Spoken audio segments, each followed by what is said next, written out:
खुशामदीद नाज़रीन, मैं असदुल्ला खान हूँ। सादिया अफजाल मेरे साथ मौजूद हैं और अब से कुछ देर पहले बजट पेश कर दिया गया है। दो तीन चीज़ें सादिया मैं ज़रा सामने रख देता हूँ ताकि हम गुफ्तगू का जो पहला हिस्सा है उसकी बुनियाद जो है इस पर रख सकें।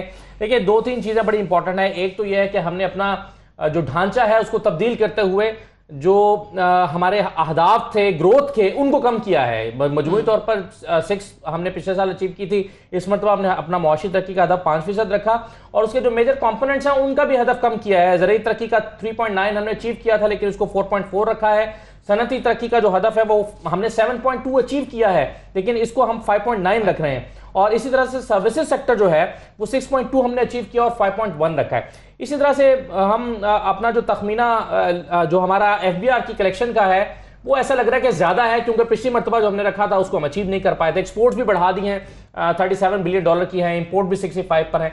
तो इस पर देखते हैं कि ये जो ढांचा तब्दील किया गया है सस्टेनेबल ग्रोथ हासिल करने के लिए, इसके पीछे क्या हिकमत कार फरमाएं। बिल्कुल सही असद, हर साल हम ये बजट ट्रांसमिशंस जो हैं वो इसी तरीके से करते हैं। हर साल देखते हैं कि नया बजट पेश किया जाता है, वही रिवायती बयानबाजी भी हमें नजर आती है कि पिछली हुकूमतें जो हैं वो सत्यानाश कर गई हैं मुल्क की मईशत का।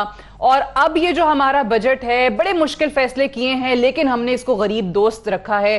सो आज भी ऑब्वियसली हम देख रहे थे मिफ्ता इस्माइल साहब की तरफ से ऐसे ही दावे किए जा भी रहे थे। आप सही कह रहे हैं कि कुछ बहुत अनरियलिस्टिक टारगेट्स भी हमें नजर आते हैं और कुछ ऐसे टारगेट्स हैं जिनको पहले से कम कर दिया गया है।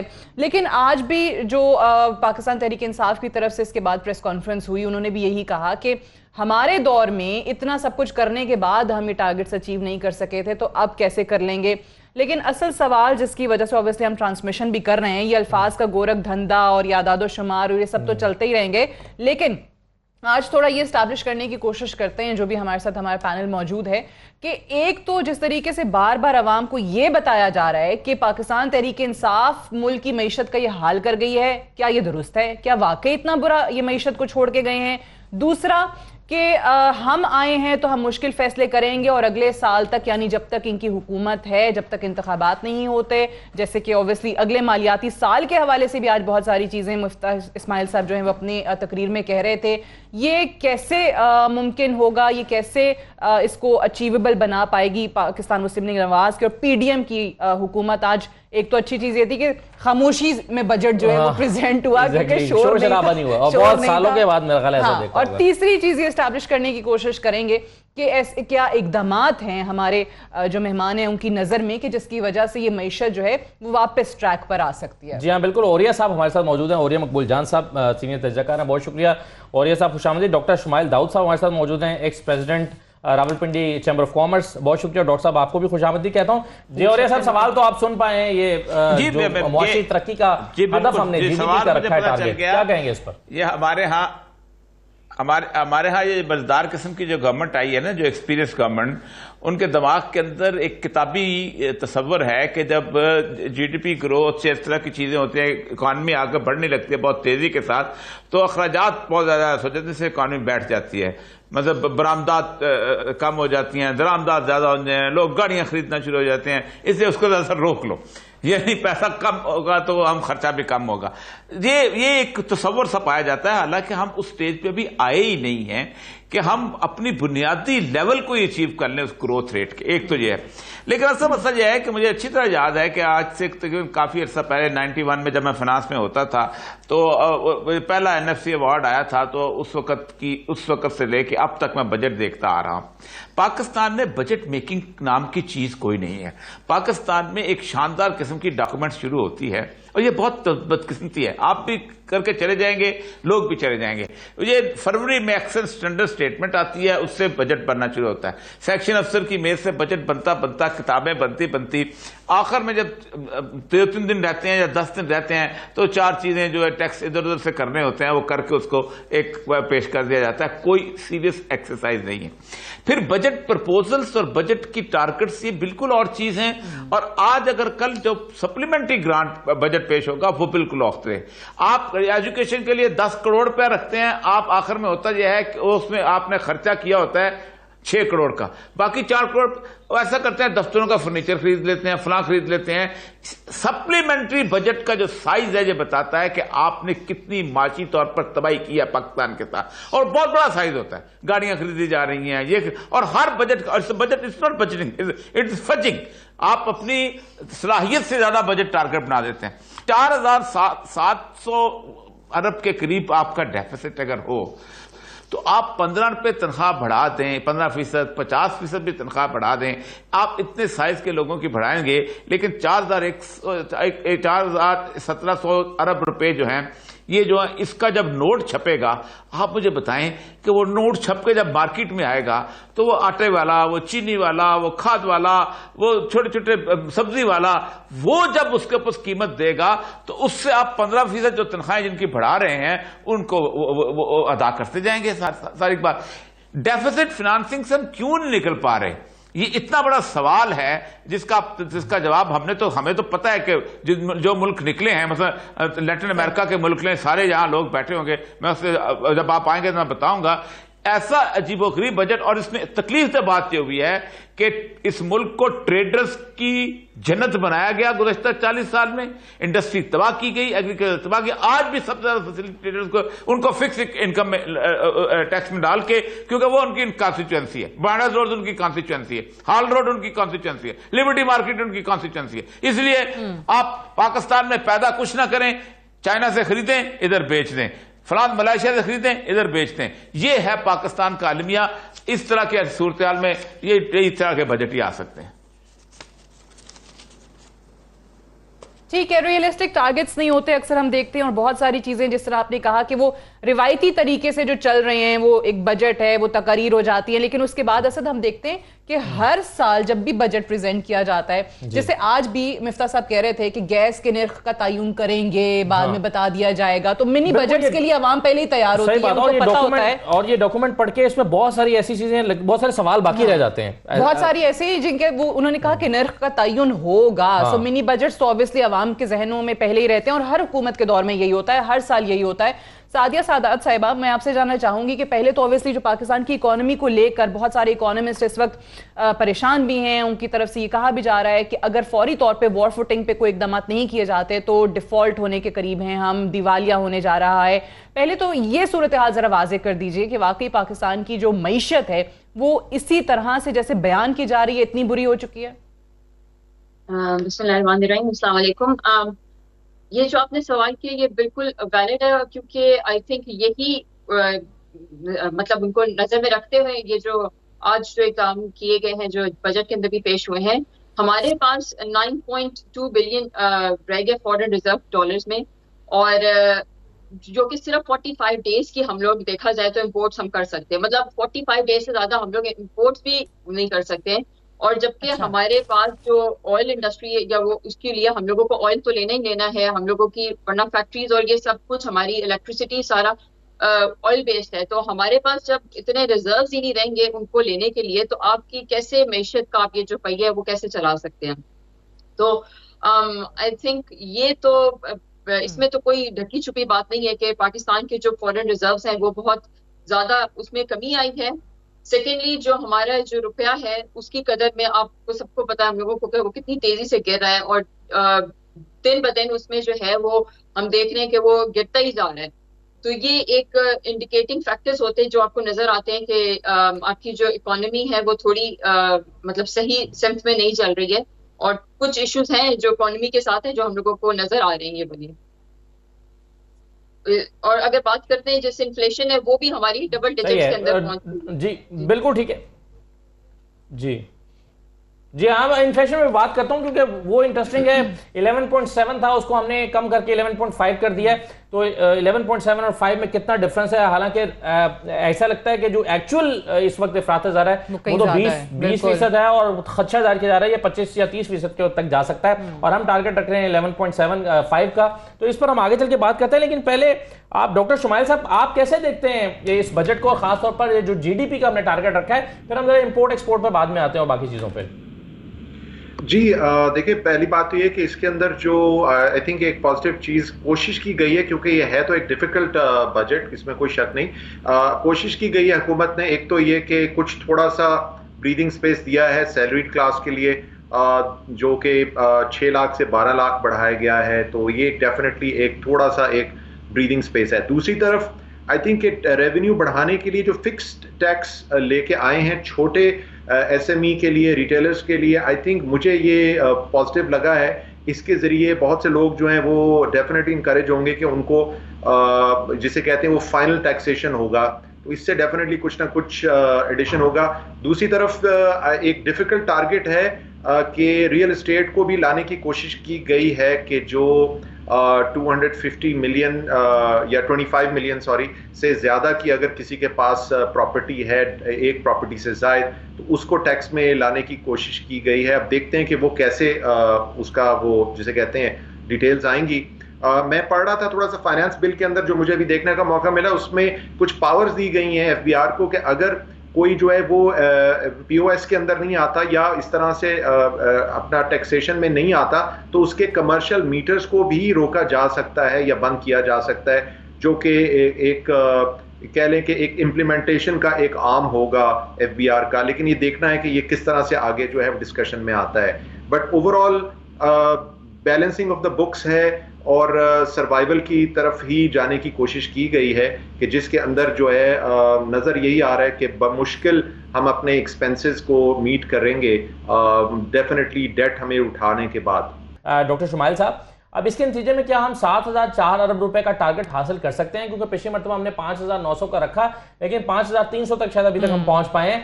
तो 7,000 ये रियलिस्टिक टारगेट है या नहीं? और अगर इन टैक्सेस को हम शामिल भी कर लें। ब्रेक ले लेते हैं, ब्रेक के बाद वापस आते हैं। Welcome back. 92 न्यूज़ पर स्पेशल ट्रांसमिशन आप देख रहे हैं बजट के हवाले से, और हम बात कर रहे हैं कि ये जो बजट आज प्रेजेंट किया है इस हुकूमत ने, जैसे कि बार बार वजीर ख़जाना कह रहे थे कि जी बड़े मुश्किल फैसले हमने किए हैं क्योंकि पिछली हुकूमत ने हमारे लिए हालात ही ऐसे कर दिए हैं। ये हमने शुरू में भी कहा कि हर हुकूमत यही कहती है कि पिछली हुकूमत के गलत फैसलों की वजह से आज मईशत यहाँ है, लेकिन सवाल यही है कि ये जो फैसले इन्होंने किए हैं, जो टारगेट्स अपने लिए सेट किए हैं, वो कितने अचीवेबल होंगे, और साथ ही साथ ये कि इस मईशत का जो ये जो बुरा हाल हुआ हुआ है, जो उसको सब मान रहे हैं, जो पीटीआई कहती है कि इस हुकूमत ने कर दिया, ये हुकूमत कहती है कि जी पीटीआई करके गई है, लेकिन इससे निकलना कैसे है, इस पे भी जरा बात करेंगे। इरफान इकबाल शेख साहब भी मेरे ख्याल से हमारे साथ ही मौजूद हैं, जरा उनसे भी मेरा सवाल यही होगा। पहले तो इरफान शेख साहब ये बताइए कि आज का जो बजट है ओवरऑल जब आप देखते हैं तो आपको कितने कोई अचीवेबल टारगेट्स लगते हैं इस हुकूमत के लिए, और साथ साथ जब ये कहते हैं कि पिछली हुकूमत जो है वो हमें इस दौराहे पर खड़ा करके गई है कि इन फैसलों के अलावा या इन इकदामात के अलावा हमारे पास कोई चारा ही नहीं था, तो किस हद तक इसमें सदाकत है? पिछली गवर्नमेंट जो आती है, नई गवर्नमेंट, वो कहती है पिछली गवर्नमेंट ने वो मामला खराब किए थे, वो उससे भी जो कहते उससे पिछली ने किए, तो ये सिलसिला तो एक ना ख़त्म होने वाला सिलसिला है जो चलते रहना। अच्छा, दूसरी बात जो है ना कि फैसले क्या करने और किस तरह से इसको आगे चलाना है, तो मेन चीज़ तो वो है। देखिए, आपका पेट्रोल 2 बार बढ़ गया, आपकी इलेक्ट्रिसिटी बढ़ गई, आपकी सारी चीज़ें तो बढ़ गई हैं, लेकिन आज बजट जो था, सच्ची बात है, हमें उसमें डर था कि पता नहीं उसमें कितने ज़्यादा सख्ते अपना होंगे और क्या क्या उसमें लगाएंगे, लेकिन ओवरऑल बजट जो ना, मुझे अभी उसको मैं 100% तो नहीं कह सकता, पर मेरा ख्याल है कुछ मतवाजन है। लेकिन इसकी डिटेल्स हमारे पास आएंगी कल, और कल हमें डिटेल्स मिलेंगी, उसमें हमें पता चलेगा कि वो कहते हैं ना डेवल लाइज इन डिटेल्स, वो पता चलेगा उसमें कि उसको किस तरह से उसमें किया गया है। ओवरऑल अभी जो है ना, अभी तक जो ना मुझे वो बस ठीक लग रहा है। इसमें 3-4 चीजें जो मैं जिसमें कहना चाहता हूँ कि जो ठीक है। अच्छा, हुई हैं वो ठीक हो गई है। मिसाल के तौर पे हम कहते थे जी इरफान साहब जी, ये बताइएगा ना कि चूंकि हमने एक्सपोर्ट्स का हदफ जो है वो रखा है $37.8 बिलियन, बाजार हमें ये ज्यादा लगता है, कल एक इकोनॉमिस्ट हमारे साथ मौजूद थे, वो कहते हैं हम 4 साल में भी $40 बिलियन पे नहीं पहुंच सकते, लेकिन हुकूमत ने ये स्टेप लिया, $37 बिलियन रखा है। लेकिन अगर एक्सपोर्ट्स बढ़ानी है तो उसके लिए जो इनिशिएटिव्स दिए गए हैं या लिए जा रहे हैं, वो आपको क्या हौसला अफजा लगते हैं? यानी आप 37 सिर्फ ख्वाहिश है या इसके पीछे सपोर्ट मौजूद है पॉलिसी की गवर्नमेंट की एक्सपोर्ट्स बढ़ाने के लिए?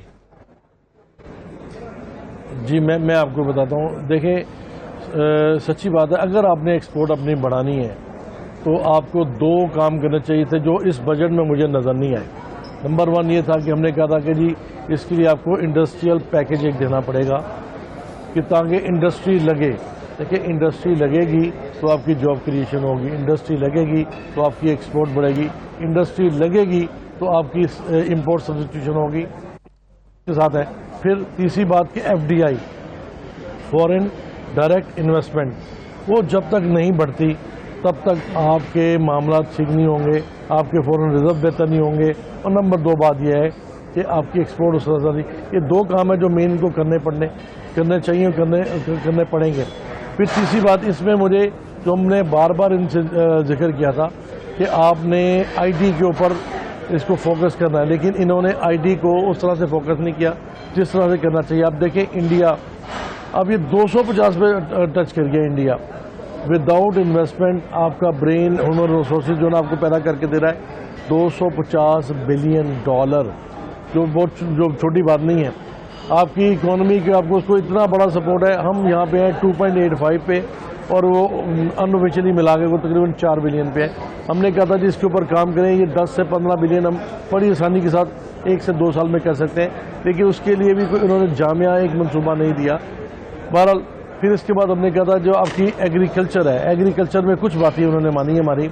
एग्रीकल्चर में उन्होंने कहा जी कि हमने कहा था सीड्स के ऊपर, cotton seeds cake, cotton seeds oil, और इनके ऊपर जो ना आप जो 17% जो मिनी बजट में लगी थी उसको ख़त्म कर दें, वो उन्होंने इसमें ख़त्म कर दिया है और ख़त्म होना चाहिए था, ताकि आपकी जो ना ये एग्रीकल्चर बेहतर हो और हमारे जो लोगों की जो सबसे बड़ा थ्रेट है हमारा फूड सिक्योरिटी का, उसको हम कंट्रोल कर सकें, जो हमारा फ्यूचर का मसला है। और इसके अलावा हमारा जो इलेक्ट्रिसिटी का मसला है, जो हमारी एनर्जी जो हमारी सिक्योरिटी है, उसके ऊपर भी इन्होंने कोई काम नहीं किया अभी इसमें दिखाया।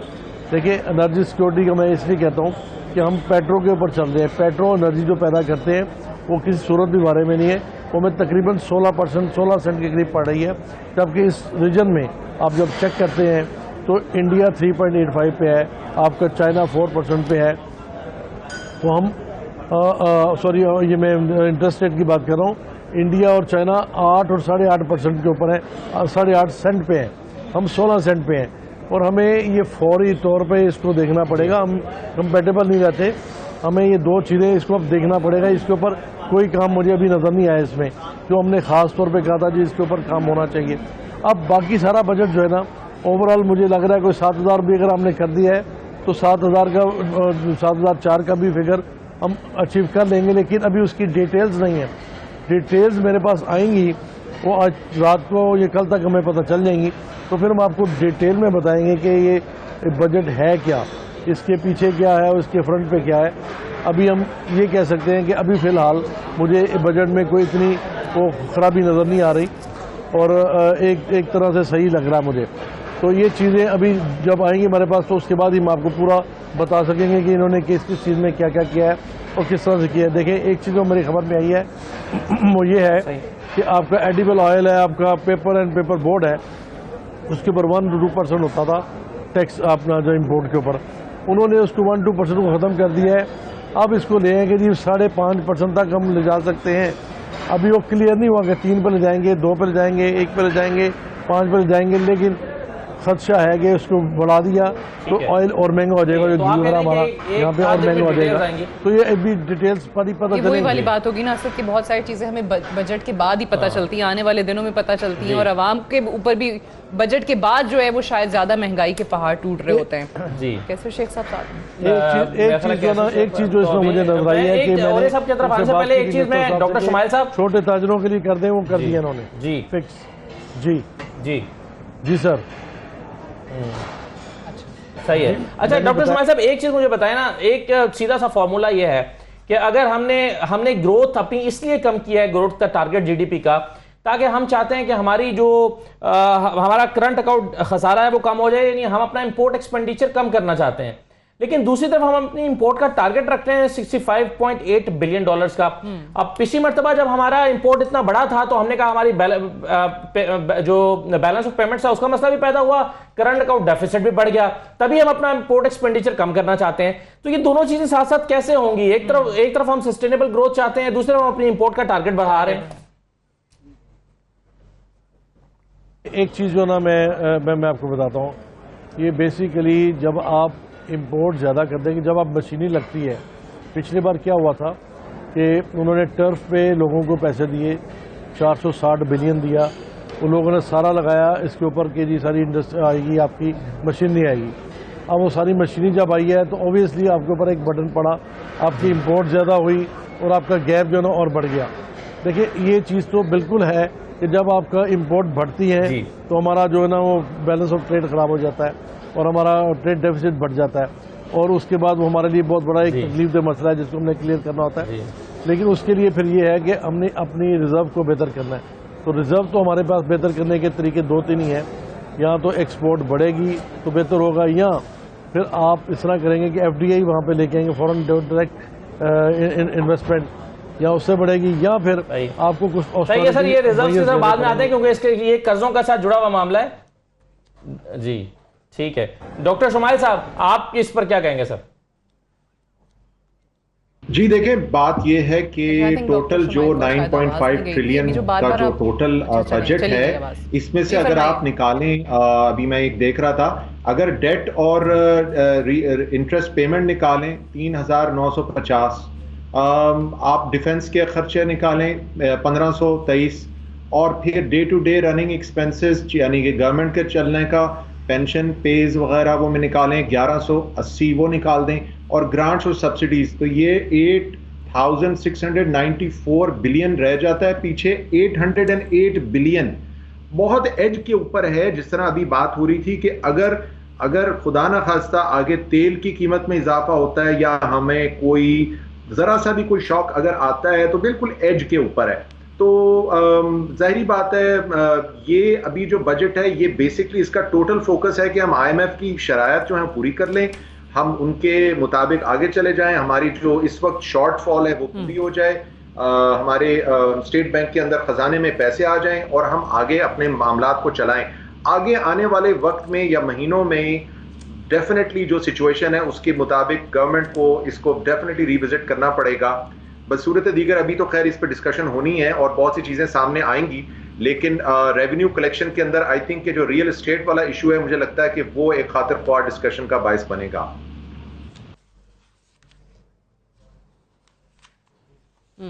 अच्छा, और ये सब एक चीज मुझे बताइए कि जिस तरीके से हम देखते हैं कि हर हुकूमत ये कहती है कि हम जो है वो स्ट्रक्चरल रिफॉर्म्स लाएंगे, और मईशत को लेके भी हम हर दफ़ा इसी तरीके की टॉल क्लेम्स जो हैं हुकूमतों से सुनते हैं, बट अनफॉर्चुनेटली वो भी हदफ कभी पूरा नहीं हो पाता है। उसमें जिस तरीके से आज भी ये कहा जा रहा था बार बार कि जी ऑस्टेरिटी ड्राइव की तरफ हम जाएंगे, हम अपने अखराजात कम करेंगे, हम जो है वो सरकारी गाड़ियों की खरीद और फरोख्त पे पाबंदी लगा देंगे, हम जो है वो 8 बजे दुकानें बंद कर देंगे। ये अलग बात है कि उस पर भी ताजरों को आपके बहुत ज़्यादा एतराज़ात शुरू हो गए हैं। सो इस किस्म की चीज़ें कि अब मिनिस्टर्स जो हैं वो 40% कटौती होगी, उनको पेट्रोल नहीं मिलेगा। आप क्योंकि ये तमाम चीज़ें बड़े करीब से देखते आए हैं, इस किस्म के इक़दामात से फ़र्क पड़ता है या फिर सिर्फ ये पीनट्स के बराबर है? देखिए, पीनट्स भी बहुत बड़ी चीज़ है। ये कतन किस पे कतन कोई फर्क नहीं पड़ता। होता क्या है कि इसका वाया मीडिया और रास्ते निकाल दिए जाते हैं। सबसे बड़ा जो स्टेप अब तक लिया गया था वो था मोहम्मद खान जुनेजो के जमाने में लिया गया था कि जब उन्होंने, एक तो ये था कि 20 ग्रेड से नीचे जो एयर कंडीशन जो थे वो उन्होंने खत्म कर दिए थे, और साथ साथ उन्होंने ये किया था कि छोटी गाड़ियां जो थी वो उन्होंने सुजुकी गाड़ियां दे दी। अब हुआ क्या हुआ, ये था उस जमाने में, आपको याद होगा, कंप्यूटर नए नए आए थे और कहा जाता था कंप्यूटर जो है उसको एसी जरूरी है, तो उन्होंने एक कंप्यूटर ला के रख दिया और साथ एसी लगा दिया। ये कंप्यूटर रूम है और अफसर साहब वहां जाके बैठना शुरू हो गए। उसके साथ साथ उन्होंने जो गाड़ियां थी उनका फील्ड की एक गाड़ी होनी चाहिए, और सारी अब जर्नलों ने भी फील्ड की गाड़ियां ले ली, बाकी चीजें भी शुरू हो गई। और वैसे भी अगर आप ये करते भी हैं तो मिनिमल इतना सा छोटा सा इफेक्ट होता है। आपका टोटल साइज एक्सपेंडिचर का है कितना जिसके ऊपर आप खर्च करेंगे। आपका मसला यह है कि आप टैक्स बढ़ाने के लिए कोई काम नहीं करते। पाकिस्तान के अंदर गुज़श्ता 70 सालों में तो नहीं मैं कह सकता, लेकिन 1988 ऑनवर्ड जो बजट बजट बनते रहे हैं, उससे पहले भी आप लगा रहे, 70s में भी भुट्टो ने थोड़ी सी रिफॉर्मेटिव सूरत लाई थी, फिर भी वापस चला गया था। वो सारे के सारे आम आदमी के टैक्स के ऊपर देखे ना आप एक बहुत बड़े जिम्मेदार हैं। असदुल्ला खान के पास एक बहुत बड़ी जमीन है, उसमें टमाटर लगाता है और उस टमाटर लगाने के बाद वो एक और केचप वाली फैक्ट्री है, उसको बेच देता है। अब असद के ऊपर तो कोई टैक्स नहीं है उस तरह का जिस तरह का नजर आता है, ना उस फैक्ट्री के ऊपर टैक्स है, लेकिन मैं और ये मकबूल जान जो केचप खरीदता है ना उसके ऊपर टैक्स देता है। तो वो ये जो इनडायरेक्ट टैक्सेस का जो रेशो है और उसके साथ साथ बाकी सारी चीजें, आप देखिए मैं सोच रहा था कि जिस मुल्क के अंदर 4000 कुछ का जो है वो नोट छापे जाएंगे और वो 1 रुपए का नोट छापने का मतलब होता है कि आपके जेब में 100 रुपए का नोट है ना, तो मैं कहता हूं इस तरह के 100 रुपए के जो है 2 लाख नोट और छाप दो तो वो नोट जो है वो 90 रुपए का हो जाएगा, उसकी वैल्यू 90 रुपए की हो जाएगी, क्योंकि और कागज मार्केट के अंदर आ जाएगा उस तरह का। तो उसके अंदर आप मुझे बताइए कि इस इन्फ्लेशन के अंदर, इस तरह की कफरात ज़र के अंदर आप कितना पैसा भी लोगों को दे दें कुछ नहीं कर सकते। अब इन्होंने आप बड़ी तारीफ की गई है हमारे लोगों के जिन्होंने फिक्स इनकम उसका चार्ज कर दिया, जो ट्रेडर्स हैं। आप मुझे ये बताइए कि आप पाकिस्तान के अंदर आपने एक स्टेप भी आगे नहीं लिया कि इन लोगों को किसी न किसी टैक्स नेट के अंदर कैसे लाया जाएगा। इतना बड़ा बड़ा बोर्ड ऑफ एफबीआर के पास डाटा मौजूद है, किसके पास कितनी गाड़ियां हैं, किसने कितनी गाड़ियां खरीदी हैं, किसने हवाई टिकट पर सफर किया है, किसने, जनाब ये सारा कुछ मौजूद है। और ये बार बार प्रपोजल आई है कि भाई जो आदमी जो है साल के अंदर 6 दफा कराची से लाहौर आता है, ये जिस आदमी ने एक गाड़ी जो खरीदी है और वो बेच के दूसरी भी खरीद ली है, जिसके बच्चे जो है फला जगह एजुकेशन हासिल, ये डाटा आप तो नादरा के अंदर मौजूद है, आप क्यों नहीं नोटिस देते हो? ये नहीं करना चाहते। और आपको मैं बताऊं सबसे बड़ी, आप ये सब लोग, हम जितने भी अपने लोग यहां बैठे हुए हैं, जिस दिन आपने वहां जाके आके एक शुरू कर दिया कि फला जेदी पान वाले के पास आप जाएं और आप उसके कहें कि जनाब मुझे बताओ तुम्हारे कितने पान खर्च हुए थे, तो वो कहता है नहीं भाईजान मुझे तो फिक्स इनकम में आप ले लो सारा कुछ। तो फिक्स इनकम करके आप उसको, वो फिर आप कहेंगे जी वापस, हम कहें ये बिल्कुल गलत है। आप 50 लोगों को भी लेके आओ, 50 पान वालों को भी लेके आओ, लेकिन 50 को लेके आओ उनकी बेसिस के बुनियाद के ऊपर। ये तो पाकिस्तान के अंदर मुशर्रफ नहीं कर सका था। आपको याद होगा कि मुल्तान में उसने बुक इकॉनमी करने की शुरू की, छितर मार के उन्होंने यूनिफॉर्म्ड ऑफिसर को भेज दिया, थप्पड़ पड़े थे एक मेजर को और वापस चला गया था कि नहीं हम कर सकते। तो जब तक आप स्ट्रिक्ट डिसीजन नहीं लेते, अब तक आप काम नहीं करते। 22 करोड़ में से 22 लाख लोग टैक्स देते हैं जी, 22 करोड़ में से 22 लाख टैक्स देते हैं जी, बिल्कुल सही है। हम हर साल यही बहस करते हैं ना कि हम अपनी टैक्स की कैसे करेंगे, बेस को कैसे बढ़ाएंगे। अब ये सवाल अभी भी अनएड्रेस्ड है, इसका पता नहीं चल रहा है कि हम अपने टैक्स नेट में इजाफा कैसे करेंगे। और दूसरा मैं एक और चीज पे बात करना चाहता हूं, एक लेकर सादिया आपके पास आता हूं। ये हमारा जो कर्जों का मामला है ये बड़ा कॉम्प्लिकेटेड है। पब्लिक डेट जो है इस मुसव्वदे के मुताबिक जो आज बजट का डॉक्यूमेंट हमारे सामने आया है, मार्च 2022 में 44,000 अरब रुपए का जो डेट है वो पब्लिक डेट है, और जो कि हमारी जीडीपी का 72.5% है। लेकिन हमने कर्जों की अदायगी के लिए जो 3,950 रुपए मुख्तस किए हैं, ये 3,950 भी कहां से आएंगे और कैसे होगा, क्या इसके लिए और कर्जे लेने पड़ेंगे? तो इस पर मेरा ख्याल है हम एक छोटा सा ब्रेक लेकर बात करते हैं। हमारे साथ रहिए। दोबारा आपको खुशामदी कहते हैं। सादिया सादा साहबा, ये कर्जों का जो मामला है ये बड़ा ट्रिकी है। हमें कर्जे अदा करने के लिए और कर्जे लेने पड़ते हैं और बोझ बढ़ता जा रहा है। 2017-18 में 25,000 अरब रुपए का हमारा पब्लिक डेट था, ये बढ़कर 44,000 अरब हो गया है और हमारी जीडीपी का 72% बनता है ये। अब ये बताइए इसकी क्या स्ट्रैटेजी इस बजट में आपको नजर आती है कि हम इसको कैसे डील करेंगे? आई थिंक ये जो बजट जो आज आया है, ये जैसे भी औरिया साहब भी कह रहे थे कि बहुत ही मतलब इससे, सॉरी जफर इकबाल साहब ये बात कर रहे थे कि बहुत बैलेंस्ड सॉर्ट ऑफ बजट लग रहा है कि एक तरफ उन्होंने टैक्स कलेक्शन की भी बात कर रहे हैं और दूसरी तरफ वो बात कर रहे हैं लोगों को मराहत देने की भी बात कर रहे हैं। जो प्राइसेस है उनकी, क्योंकि इन्फ्लेशन बढ़ती जा रही है तो उसके हिसाब से उन्होंने एम्प्लॉयज को भी बताया कि उनकी भी जो पैसे हैं वो भी बढ़ेंगे और सारा कुछ।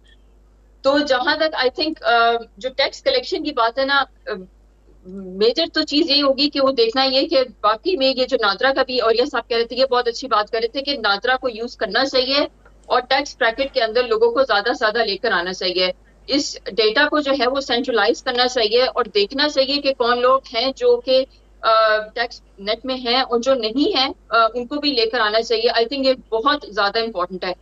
जहां तक बजट की बात होती है, IMF की पूरी शराइत भी नहीं मानी गई, क्योंकि IMF जो है वो बिल्कुल ऑस्टेरिटी मेजर्स बताता है कि टैक्स कट कर दी जाए, स्पेंडिंग जो है वो रोक दी जाए, और सॉरी टैक्सेस इंक्रीज कर दी जाए, स्पेंडिंग जो है वो कम की जाए। तो यहाँ पे हमें नजर आता है कि, और वो बिल्कुल भी ये जो सोशल जो वैल्यूज में जब आपके आते हैं और आप लोगों को पैसे या इमदाद करते हैं, इस चीजों को वो लोग प्रमोट नहीं करते when they take austerity measures. तो यहाँ पे हमने देखा है कि बहुत ज्यादा इन्होंने दिए हैं, एम्प्लॉयज की 15% इंक्रीज की है, फिर जो 2000 का उन्होंने इजाफा भी किया है, जो कि 40,000 जिनकी लोअर इनकम है 40,000 से ज्यादा, तो उनको 2,000 रुपए एक्स्ट्रा भी मिला करेगा। और आई थिंक इसके अंदर 60 लाख और लोग हैं जो ऐड भी किए इन्होंने। तो ये वाली जो मेजर्स है, ये IMF फिर वो पसंद नहीं करता कि आप इस तरफ भी करें कि जब आप इतने बड़े इकोनॉमिक क्राइसिस के अंदर हो और आप दूसरी तरफ ये भी कर रहे हो। जो इम्पोर्टेंट चीज है अभी जो सिर्फ देखने की, वो ये है कि किस तरीके से ये जो टैक्स कलेक्शन की इन्होंने इसीलिए बहुत ज्यादा वो लगाया है कि जी हम हमारा टारगेट इतना अचीव करना है। अब वाकई में ये है कि अब किस तरीके से ये टारगेट अचीव करेंगे, क्योंकि देखें बहुत मुश्किल है पाकिस्तान के अंदर इस तरीके से लोगों को पकड़ना या टैक्स नेट के अंदर लेकर आना। अगर जैसे बिजली के अंदर आप बात करते हैं, तो उसके अंदर जो T&D लॉसेस हैं, जो कि वो ट्रांसमिशन डिस्ट्रीब्यूशन लॉसेस थे, उसकी भी बात कर रहे थे, उसको भी कट करने की बहुत जरूरत है, ताकि हम वहां पे भी अपना काफी सारा पैसा बचा सकें।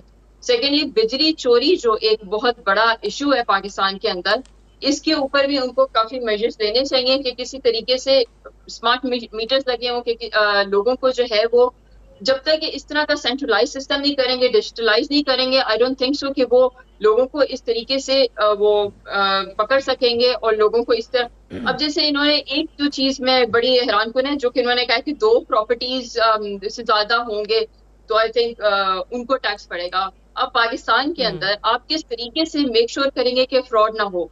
हमारे यहाँ हर खानदान के अंदर कोई 4-5 तो बच्चे होते हैं, वो हर एक के बच्चे के नाम एक घर हो जाए, तो फिर आप बात कहाँ करते हैं कि वो हर बच्चा अपना डिक्लेयर कर देगा कि जी ये मेरा है, तो आपकी इन द एंड आपका एक ही घर आपने बताना है। तो वो इस तरह की जो चीजें हैं वो आपको देखनी चाहिए, और आई थिंक जो मेजर अब जो चीजें को फोकस करनी चाहिए कि जो हमारे लूप होल्स हैं उसको किसी तरीके से टारगेट किया जाए, और उसको वो चीजें जो है जहां से हमारी जो स्पिलेज हो रही है वहां पे वो पकड़ा जाए। और अनफॉर्चुनेटली पाकिस्तान के अंदर ये बजट भी आ जाता है, ये सारा टैक्स भी ये दे दिए लोगों को, मराहत भी दे दिए, सब्सिडीज के कट भी कर दिए, सारा कुछ। लेकिन जब बात आती है कि उस चीज को इम्प्लीमेंट करने के लिए, तो वहां पे हमारा माफिया सिस्टम इतना स्ट्रांग है, वो किस तरीके से उसके ऊपर काबू पाया जाएगा, ये एक ज्यादा सोचने की बात है। तो इसके ऊपर कोई सॉलिड प्लान होने चाहिए। खान साहब, आपकी जो डिमांड्स थी ईज ऑफ डूइंग बिजनेस की, वो किस हद तक एड्रेस हो पाई हैं? मैं बताता हूँ आपको, ईज ऑफ डूइंग बिजनेस पे तो उन्होंने कोई काम नहीं किया। कॉस्ट ऑफ डूइंग बिजनेस पहले से भी बढ़ गई है, पहले से भी ज्यादा हो गई है। तो ये तो इसके ऊपर तो हम उनको बार बार ये कह रहे हैं कि आपके इलेक्ट्रिसिटी का बिल जो ना आपने उसके ऊपर कोई नहीं किया। हमने कहा था कि इंडस्ट्री को कोई अपना इंसेंटिवाइज करें और एक्सपोर्ट को इंसेंटिवाइज करें ताकि लोग उसमें बढ़ चढ़ के हिस्सा लें और हमारी एक्सपोर्ट बढ़े, उसके ऊपर आपने काम नहीं किया। तो ये सारी चीज़ें जो है ना, ये इसका इफेक्ट तो बिल्कुल है। हम ये बार बार ये लोग उनसे कहते भी आ रहे हैं कि इलेक्ट्रिसिटी का जो मसला है, इसको ये जो एनर्जी क्राइसिस है, ये एनर्जी सिक्योरिटी है, इसके ऊपर काम करें, फूड सिक्योरिटी है, इसके ऊपर काम किए। ये दोनों पे उन्होंने जिस तरह से काम करना चाहिए उस तरह से नहीं किया। लेकिन एक चीज़ जो मैं आपको बताना चाहता हूँ कि FDI जो है ना, वो जब तक इस मुल्क में नहीं आती और हमारी एक्सपोर्ट नहीं बेहतर होती, हम उस वक्त तक नहीं कुछ कर सकते। हम यहीं रहेंगे, इसी तरह से चलते रहेंगे और हमारे हालात अच्छे नहीं होंगे। और उसको अच्छा करने के लिए आपको इंडस्ट्रियल पैकेज एक लाना पड़ेगा कि इंडस्ट्री लगे यहाँ पे। हमने उसके ऊपर काम ही नहीं किया, अभी भी इस बजट में उसको नहीं दिया। ये जो अभी आपको जो चीज़ें नज़र आ रही हैं, ठीक है, उसमें कुछ चीज़ें बेहतर अपना कर दी इन्होंने, बजट को मुश्किल करके पेश नहीं किया और एक आसान तरीके से कर दिया। लेकिन अभी जब इसकी डिटेल में हम जाएंगे तो हमें पता चलेगा कि इसके अंदर कहाँ पे इसका रहता है और कहाँ पे इन्होंने हमें मुश्किलात पेश आनी है हमें जाके। ये तो हमें कल इंशाल्लाह जब उसके पूरे डिटेल्स पढ़ेंगे तो उसके बाद ही पता चलेगा। सही है, बिल्कुल वो आप सही कह रहे हैं कि कहाँ पे वो चीजें बिल्कुल वैसे ही हैं जैसे आज बताई गई हैं, या आने वाले दिनों में कुछ चेंजेस नजर आती हैं। और मुझे खुशगवार हैरत हुई शेख साहब की बात सुन के कि कह रहे हैं कि ईज ऑफ बिजनेस जो है वो बढ़ी है, ज्यादा हुई है।